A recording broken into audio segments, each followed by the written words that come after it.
8절로 20절 말씀 우리 다 같이 합독하여서 같이 읽겠습니다. 같이 읽습니다.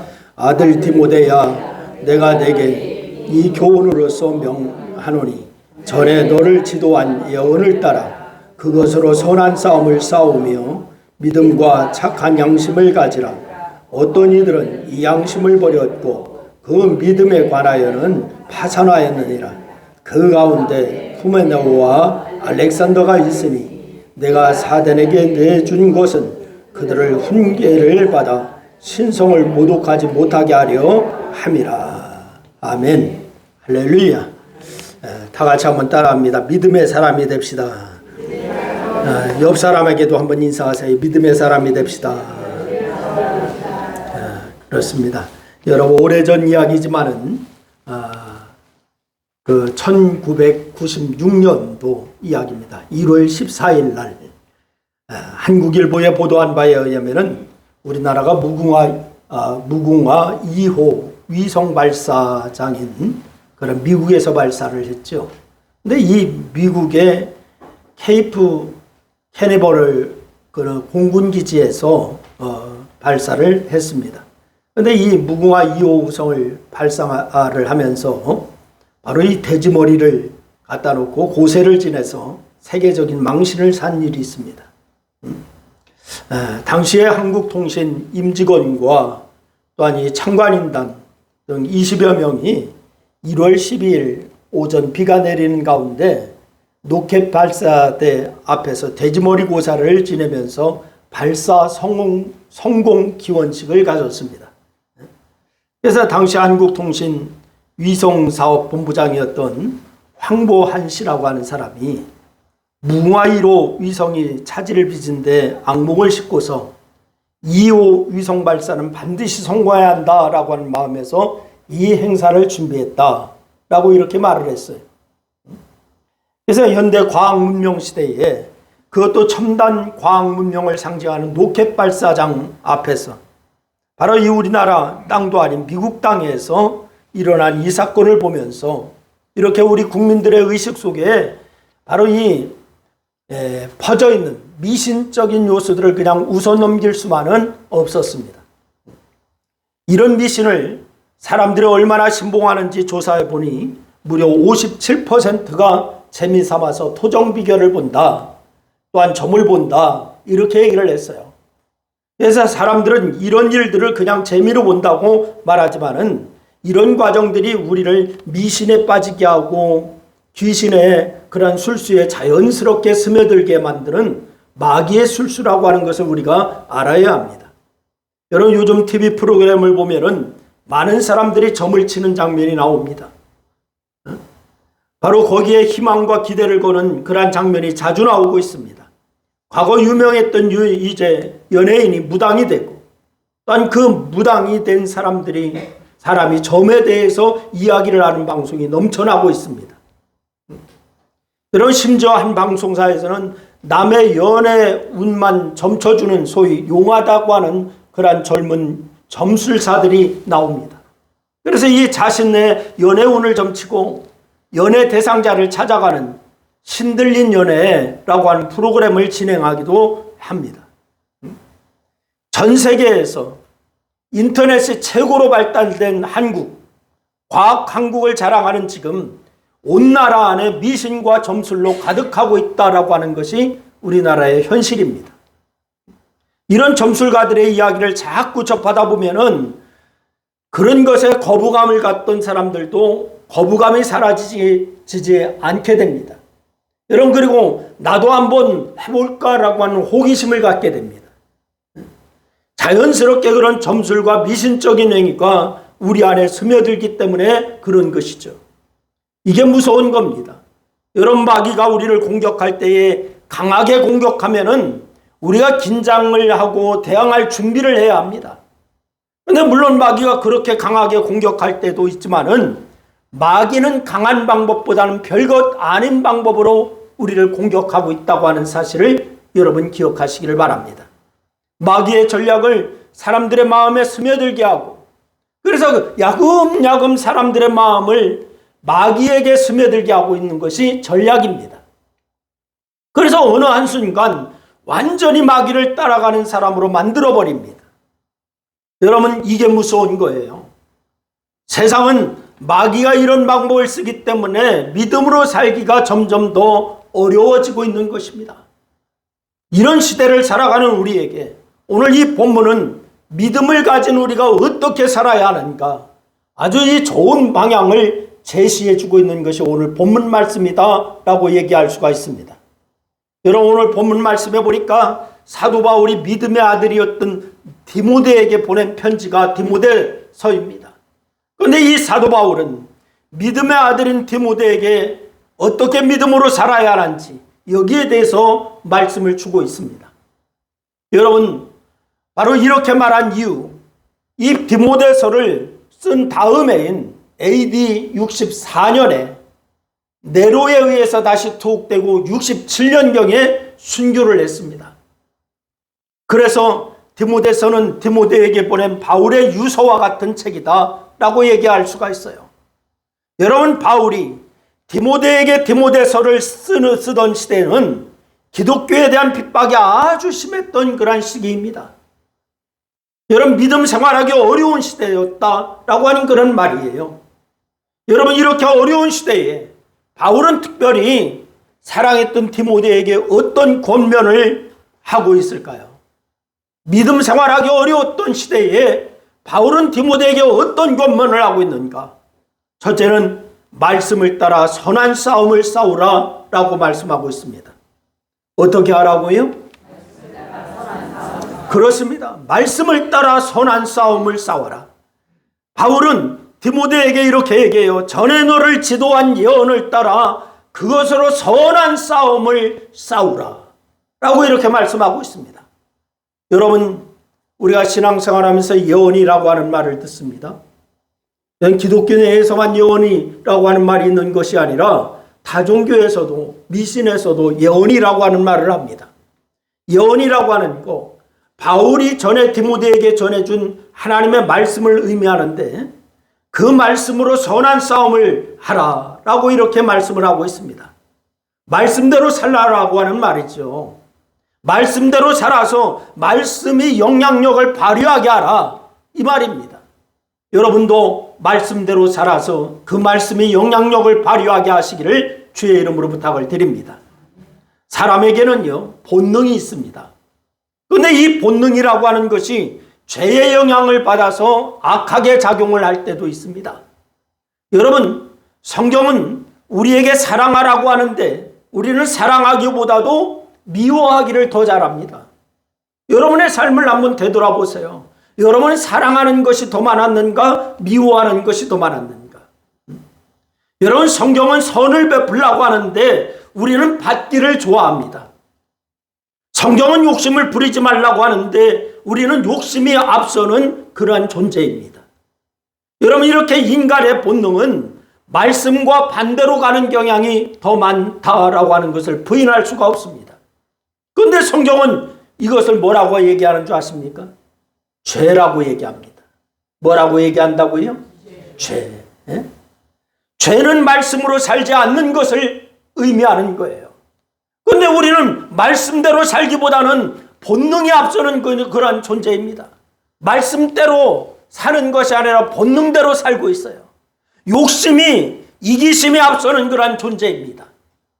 여러분, 오늘 본문에서 선한 싸움을 싸우라라고 하는 것은 바로 말씀으로 이 본능과 싸워라 라고 하는 그런 말이에요. 말씀으로 이 본능과 싸워라. 죄와 싸우라고 하는 거예요. 이것은 악한 싸움이 아니라 선한 싸움을 의미하는 것입니다. 누구를 해치고 죽이라고 하는 싸움이 아닙니다. 이 싸움에서 이기면은 선이 드러나가고 사람들에게 덕을 끼치게 된다라고 하는 것을 기억하시기를 바랍니다. 그래서 그 싸움, 선한 싸움입니다. 여러분, 로마서 14장 23절 말씀해 보니까 이런 말씀이 있어요. 우리 한번 다 같이 한번 로마서 14장 23절. 우리가 믿음을 따라 하지 아니하는 것은 다 죄니라, 이런 말씀이에요. 다 같이 한번 따라합시다. 믿음을 따라하지 아니하는 것은 다 죄니라. 시작. 그렇습니다. 그런데 그 앞에 먹는 거, 즉 고기와 포도주에 대한 이야기가 나와요. 여러분 로마서 14장 말씀에 보면은 당시의 고기는 우상에게 제물로 드리려고 그렇게 잡는 것들이 그 양이 너무 많았습니다. 우상에게 제물로 드리려고 하는 것이. 그러니까 남는 것은 다 그러고서 어떻게 하냐, 시장에 갖다 팔았어요. 그래서 믿음이 약한 사람들은 그런 고기를 먹는 것을 보고서 믿음의 사람이 우상의 제물을 먹을 수 있냐, 이런 의문을 갖게 됩니다. 그래서 이런 생각을 하는 사람들이 있었어요. 시험에 드는 거죠. 그래서 아니 믿음 생활하면 한다고 하면서 우상에게 드렸던 제물을 먹어 하면서 시험에 드는 거예요. 포도주도 마찬가지예요. 그래서 우상에게 제물을 드리는 양이 너무 많으니까, 너무 많이 남으니까 그걸 갖다가 시장에 갖다 파는 거예요. 그걸 사람들이 갖다 사 먹어요. 그래서 사도 바울은 형제를 넘어지게 하거나 꺼름직하게 하는 것이라면은 고기도 먹지 말고 포도주도 마시지 말라. 그 밖의 일도 삼가하는 것이 좋다라고 하면서 로마서 14장 21절 말씀을 주고 있습니다. 한마디로 다른 사람에게 미칠 영향력과 덕을 생각하며 살라라고 하는 그런 말씀이에요. 그렇게 살지 않고 자기 좋은 대로, 자기 편한 대로 사는 것은 다 죄가 된다. 이것을 말씀하고 있습니다. 여러분, 이런 부분에서 우리는 믿음을 먼저 생각하며 내 안에 있는 죄와 이기심과 정욕과 싸워야 될 줄로 믿으시기를 바랍니다. 그것이 말씀대로 사는 싸움이고 믿음의 선한 싸움이 되는 것이에요.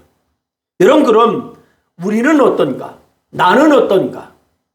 나의 신앙으로 볼 때, 또는 내가 생각하기에 아무리 옳고 바르다라고 해도 그것이 사람들과 교회와 하나님 앞에 덕이 되지 않는다면 그것은 바른 신앙이라고 할 수가 없다라고 얘기할 수가 있습니다.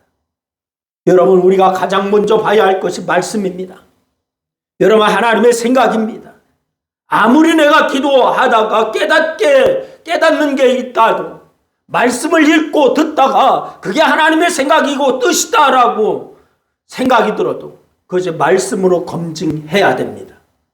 말씀에 검증하지 않으면 안 됩니다.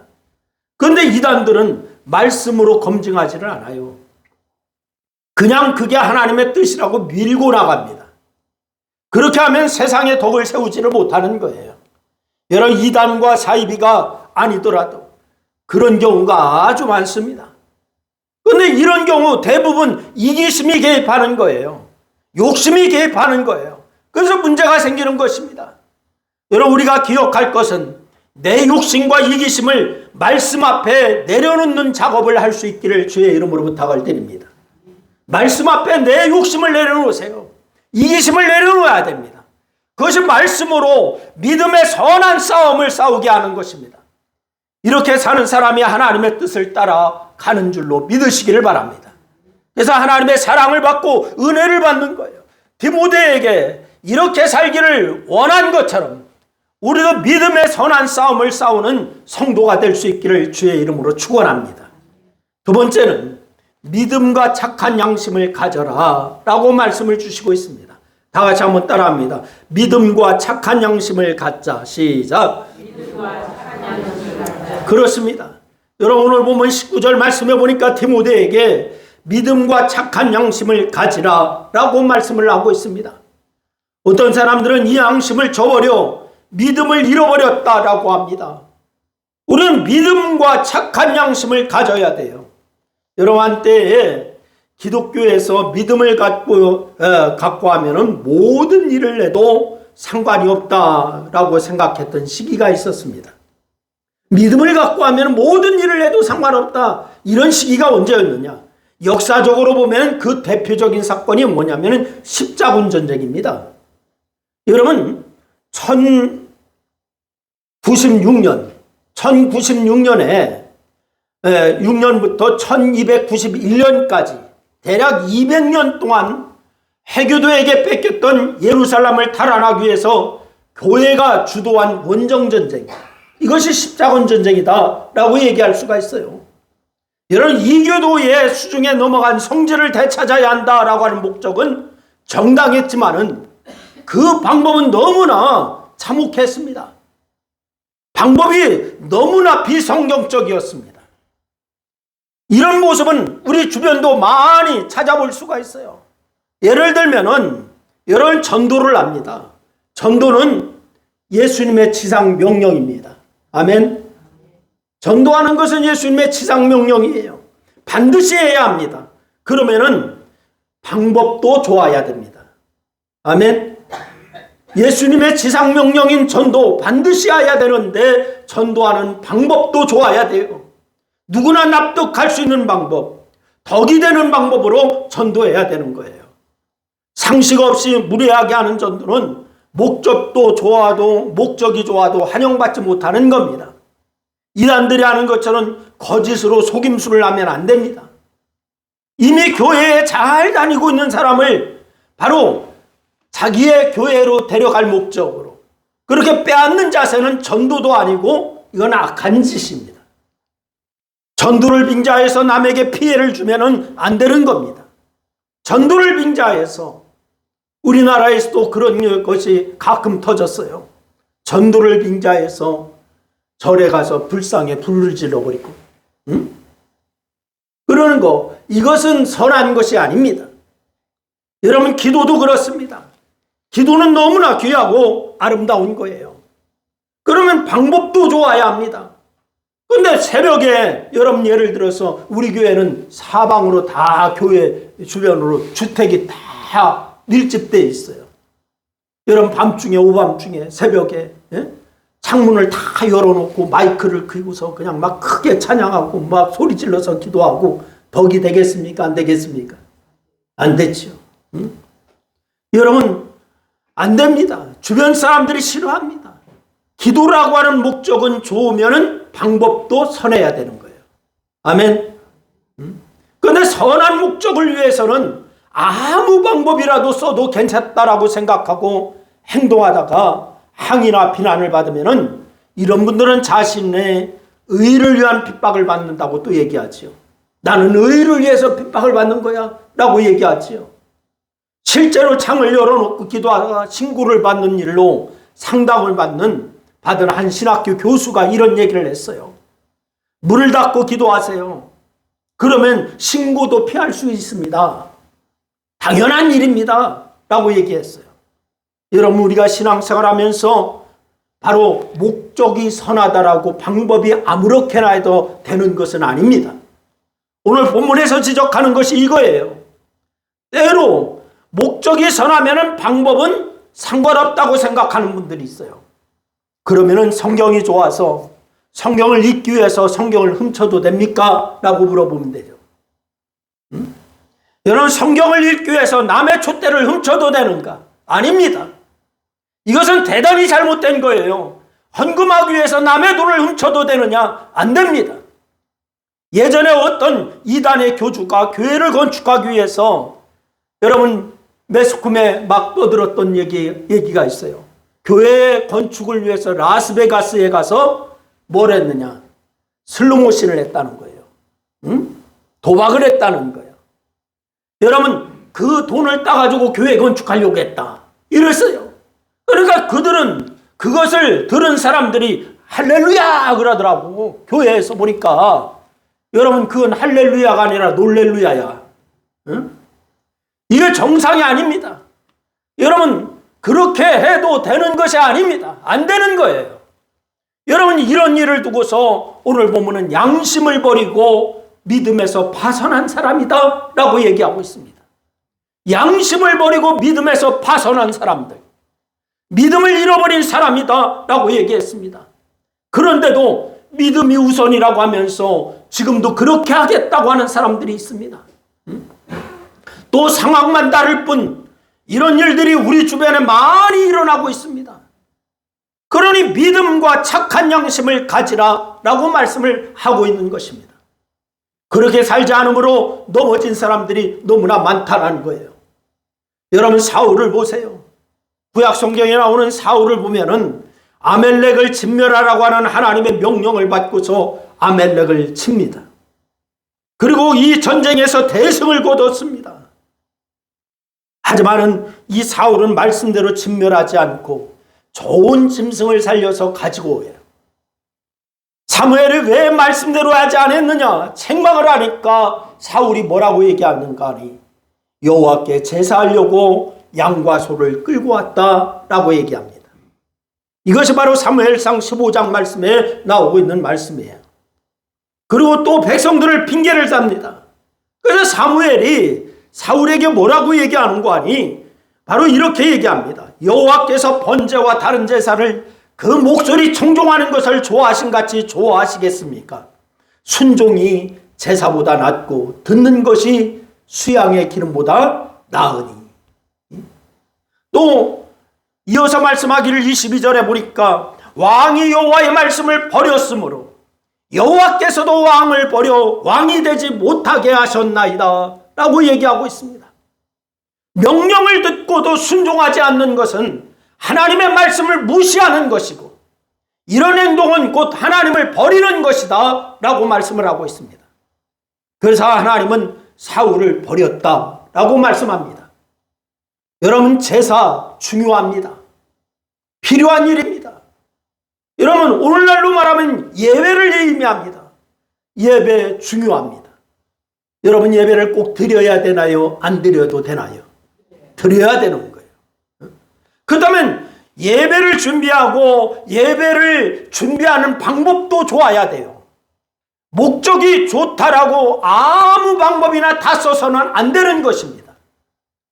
바로 이 사울이 아멜렉과의 전쟁에서 바로 다 진멸하라라고 하는 하나님의 말씀을 어기고 살찐 소, 살찐 양, 좋은 거 다 끌고 와서는 왜 그렇게 하나님의 말씀을 어겼습니까? 라고 얘기하니까 제사하려고 했습니다. 라고 했습니다. 제사는 좋지만은 방법도 좋아야 됩니다. 방법이 틀렸습니다. 여러분 오늘 본문 말씀해 보니까 이런 행동은 믿음을 잃은 행동이다 라고 했어요. 뭐를 잃은 행동이라고요? 믿음을 잃은 행동. 여러분 목적이 좋으면 목적을 이루는 방법도 좋아야 됩니다. 그것이 바로 하나님께 복을 받는 성도의 바른 모습인 줄로 믿으시기를 바랍니다. 세 번째는 하나님을 모독하는 사람을 용납하지 말라라고 말했어요. 하나님을 모독하는 사람을 용납하지 말라. 오늘 보면 20절 말씀에 보니까 이렇게 얘기합니다. 여러분 20절 말씀 우리 다 같이 한번 읽겠습니다. 다 같이 시작. 그 가운데 후메네오와 알렉산더가 있으니 내가 사단에게 내어준 것은 그들로 훈계를 받아 신성을 모독하지 못하게 하려 함이라. 여러분 후메네오와 알렉산더에 대한 자세한 정보를 알기는 어려워요. 왜냐하면 성경에 없기 때문에 그렇습니다. 그러나 빌레도라고 하는 사람과 함께 사도 바울의 목회 서신에 언급되어 있는 이단자, 거짓 교사들이라고 얘기하고 있습니다. 이들은 에베소에서 활동하면서 예수님의 부활을 부인하고 교회를 비난하고 공격하고 바울을 비난하고 공격하는데 앞장섰던 사람들이다 라고 이렇게 기록에 의하면 기록되어 있어요. 그런 사람들이기에 바울은 뭐라고 하냐? 그들을 사단에게 넘겨주어 다시는 하나님을 모독하지 못하도록 했다라고 얘기하고 있습니다. 여러분 사단에게 넘겨주었다고 하는 말은 교회에서 쫓아냈다라고 하는 말이에요. 교회에서 쫓아냈다. 출교했다 이 말이에요. 이단을 용납하지 않고 쫓아내는데 이렇게 단호하게 징계를 내린 이유, 성도를 보호하기 위해서 그렇게 한 것입니다. 여러분 성도들이 이단에 물들지 않도록 보호하기 위해서다 라고 말을 했어요. 여러분 성도들이 이단에 물들지 않도록 서로 보호하는 그러한 일도 교회에서는 하여야 합니다. 하나님을 모독하는 사람을 용납하지 않고 단호하게 징계하는 모습, 이것을 보였어요. 그리고서 또 이런 일에 동참하면 안 된다라고 하는 것을 얘기했어요. 그러면 내가 하는 일이 교회를 무너뜨리고 하나님을 모독하는 일이 된다라고 하는 것에 대해서 우리가 경계하여야 될 줄로 믿으시기를 바랍니다. 성경은 이런 죄에 대해서 반드시 책임을 묻는다라고 말씀했어요. 레위기 24장 15절 말씀해 보니까 이런 말씀을 주십니다. 레위기 24장 15절 제가 읽어드립니다. 너는 이스라엘 자손에게 말하여 이르라. 누구든지 그의 하나님을 저주하면 죄를 담당할 것이요. 여러분, 그러니 우리는 언어 생활도 중요합니다. 여러분, 저주는, 비판과 비난은 성도의 말이 아닌 것을 기억하시길 바랍니다. 우리 한번 따라합니다. 저주하는 말과 비판과 비난은 성도의 말이 아니다. 칭찬과 경조가 성도의 말이에요. 저주하는 말, 비판하는 말, 비난하는 말, 이건 성도의 말이 아니에요. 성도의 말은 뭐가 성도의 말이냐? 칭찬과 격려하는 말입니다. 다 같이 옆 사람에게 한번 얘기해 주세요. 성도의 말은 칭찬과 격려하는 말입니다. 그렇습니다. 여러분, 남태평양 한가운데에 타히티라고 하는 섬이 있습니다. 타히티라고 하는 섬이 있는데 이 섬나라에 낙원이라고 불리는 피케인이라고 하는 섬이 있어요. 피케인이라고 하는 섬이 있는데 이 섬에는 깡패도 없고 도둑도 없고 술도 없고 이런 못된 것이 없습니다. 그런데 이 섬 사람들은 한결같이 부지런하고 성실한 모습으로 관광객을 감동시키는 그러한 섬이 이 피케이라고 하는 섬입니다. 그런데 원래 이 섬이 프랑스가 지배하고 있을 당시에 죄인들을 유배시키는 감옥이에요. 유배지입니다.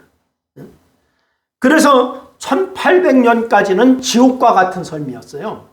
이 낙원이라고 불리는 피케이라고 하는 섬이 1800년대까지는 지옥과 같은 섬이었어요. 도덕도 윤리도 없고 살인과 마약과 절망이 가득한 땅, 그런 섬이었어요. 그때 그것에 폭동을 일으킨 프랑스 죄인이 몇 명이 들어왔어요. 그들 역시 그것에 들어와서 아무렇게나 살다가 5명이 죽고 남은 한 사람의 절망 가운데 자기 가방을 정리하다가 한 사람이 그 가방에서 뭘 발견하냐? 성경을 발견하게 되었습니다. 성경을 보다가 방탕하고 타락한 자신을 뉘우치는 사건이 일어나기 시작해요. 그래서 그는 성경을 읽고 그건 남자 여자에게 성경을 가르치고 아이들에게 성경을 가르치기 시작했습니다. 도덕도 없는 섬입니다. 바로 죄악이 난무한 섬입니다. 한 사람이 성경을 읽고 깨우쳐서 그것을 다른 사람에게 가르치기 시작해요. 그로부터 10년 후인 1810년에는 그 섬의 사람들이 놀랍게 변화되었습니다. 그 섬이 낙원으로 변하기 시작해요. 그 후에 이 섬이 도둑이 없는 섬, 싸움이 없는 섬, 감옥이 없는 섬, 주민들 모두가 하나님을 예배하는 복된 섬이 되었습니다.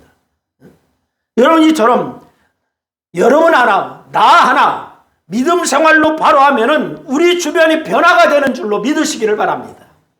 그래서 내가 중요합니다. 내가 믿음의 사람이 되어야 됩니다. 믿음의 선한 싸움을 싸우기를 주님의 이름으로 부탁을 드립니다. 여러분, 나 하나가 별거 아닌 게 아니에요. 여러분 하나가 정말로 중요합니다. 나 하나가 변화하여서 주변에 선한 영향력을 끼치기 시작하면은 그것이 바로 하나님의 나라를 이루는 원동력이 되는 줄로 믿으시기를 바랍니다. 믿음과 착한 양심을 가지고 선한 영향력을 끼치는 우리 신광교회 모든 성도가 다 될 수 있기를 주님의 이름으로 축원합니다. 기도하겠습니다. 말씀을 생각하면서 우리 한 2분 동안 합심하여서 함께 기도합니다. 같이 기도합니다. 아버지 하나님, 은혜와 사랑을 고맙고 감사합니다. 오늘 아버지 믿음의 사람이 되자라고 하는 제목으로 우리가 같이 말씀을 나누었습니다. 하나님, 이제까지 우리가 믿음의 삶을 살지 못했던 것이 무엇인가를 되돌아봅니다. 아버지 하나님, 믿음의 삶을 살 수 있도록 하나님 저희들을 이끌어 주시기를 원합니다. 아버지 하나님, 성령으로 충만하게 하시고 믿음의 사람이 되어 하나님의 영광을 드러내는 그런 역사가 넘쳐날 수 있도록 하나님 도와주시고 역사야 주시옵소서. 오늘 이 시간도 주께서 영광 받으시고 우리 가운데 아버지 하나님이 함께 하심을 감사합니다. 놀라운 하나님의 은혜가 넘치게 하여 주시고 이제 하나님은 믿음으로 살아 선한 영향력을 끼치며 아버지 칭찬과 격려를 하며 온전히 아버지 믿음의 사람의 삶을 이루어 이제 아버지 하나님의 세상에 빛된 역할을 감당하는 아름다운 성도들이 다 될 수 있도록 하나님 역사야 주시옵소서. 영광 가운데 함께 하신 아버지를 찬양하며 예수님의 이름으로 기도했습니다. 아멘.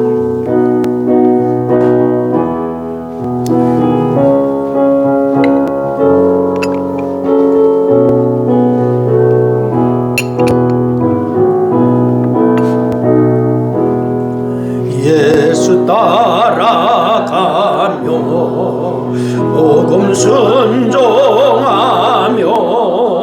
우리 행할 길 완하겠네. 주를 의지하며 순종하는 자를 주가 늘 함께 하시리라.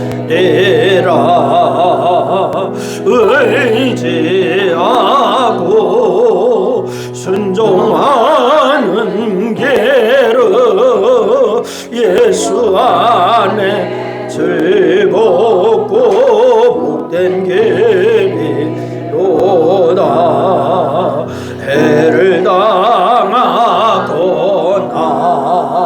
우리 고생할 때 주가 위로해 주시겠네. 주를 의지하며 순종하는 자를 주가 안에 주시리라.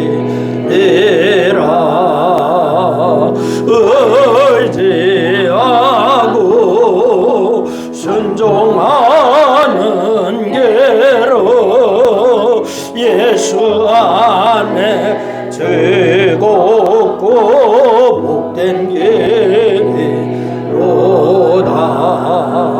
남의 짐을 지고 슬픔으로 하면 주가 상급을 주시겠네. 주를 의지하며 순종하는 자를 항상 복 내려 주시리라.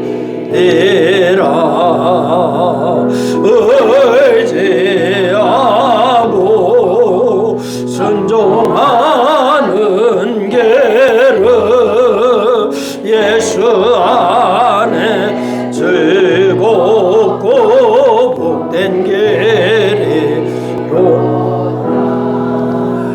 우리 받은 것을 주께 다 드리며 우리 기쁨이 넘치겠네.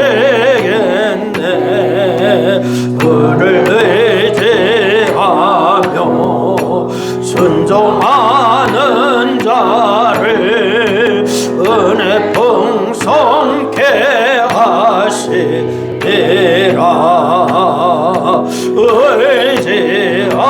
의지하고 순종하는 길은 예수 안에 즐겁고 복된 길이로다. 주를 힘입어서 말씀 잘 배우고 주를 모시고 살아가세.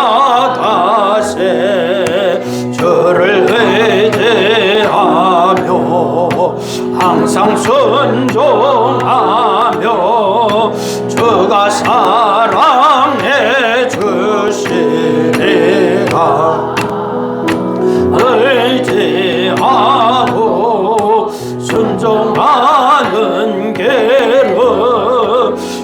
예수 안에 즐거워 복된 길이로다. 아멘. 지금은 우리의 연약함을 붙들어 주시는 우리 주 예수 그리스도의 은혜와 거룩한 자녀로 살게 하시며 도우시는 하나님의 무한하신 사랑하심과 우리를 내버려 두지 아니하시고 우리 속에 들어오셔서 역사하시는 성령의 충만한 위로와 강동하심이 신앙인으로서 그리스도의 날에 자랑할 것이 있어야 하는 우리 가운데 함께 하시고 늘 믿음의 사람이 되어 온전히 믿음으로 승리의 삶을 살기로 작정하는 사랑하는 성도들 무리 위에와 저들의 가정과 직장과 사업과 이 나라 위에 이제로부터 영원토록 함께 하시기를 축원하옵나이다. 아멘. 아멘.